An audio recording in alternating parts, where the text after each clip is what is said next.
मुंबई के दहिसरपुर मागा ठाणे विधानसभा में विधायक प्रकाश दादा सुर्वे के मार्गदर्शन में यूबीटी शिवसेना के प्रवक्ता संजय राउत के खिलाफ जूता मारो आंदोलन किया गया। संजय राउत द्वारा महिलाओं को लेकर दिए गए बयान को लेकर यह जूता मारो आंदोलन किया गया। यह जूता मारो आंदोलन में शिवसेना की युवा पदाधिकारी, महिला पदाधिकारी और कार्यकर्ता उपस्थित थे।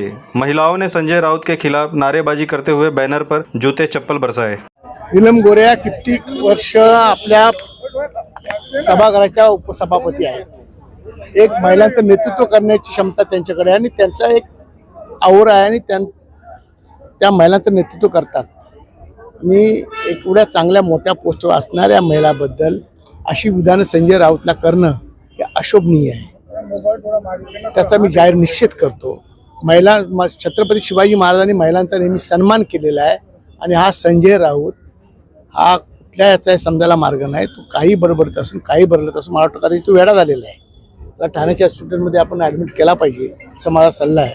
आणि त्याला इशारा देऊ इच्छितो, पुन्हा जर असं काही त्यांनी केलं तर माझ्या मतदारसंघामध्ये आला तर त्याला आम्ही काळफात्याशिवाय राहणार नाही। नक्की जर आज पाहिलं तर आज मराठी भाषा दिवस आहे, यावर मला फार आनंद आहे की मराठी भाषेला अभिजात भाषेचा दर्जा दिलेला आहे। पंतप्रधान मोदी, एकनाथ शिंदे साहेब आणि हे प्रयत्न करून हे काम केलेलं आहे। गेली कित्येक वर्ष या बाबतीत तसं घडलं नव्हतं, हे घडलेलं आहे। त्याबद्दल मनापासून अभिनंदन आहे। आणि मराठी भाषा ही जगली आता याच्यापेक्षा आणखी सुदृढ झाली पाहिजे, सुदृढ होईल याची मला खात्री आहे। या कायद्यासोबत एक प्रश्न पडलेला आहे। महिला आता सध्या घाबरलेल्या आहेत। पुण्यातल्या स्वारगेटच्या आता जी घटना घडलेली आहे त्या महिलासोबत, यावर तुम्ही कसं पाहता? आमचं सरकार हे महिलांचं संरक्षण करणारं सरकार आहे।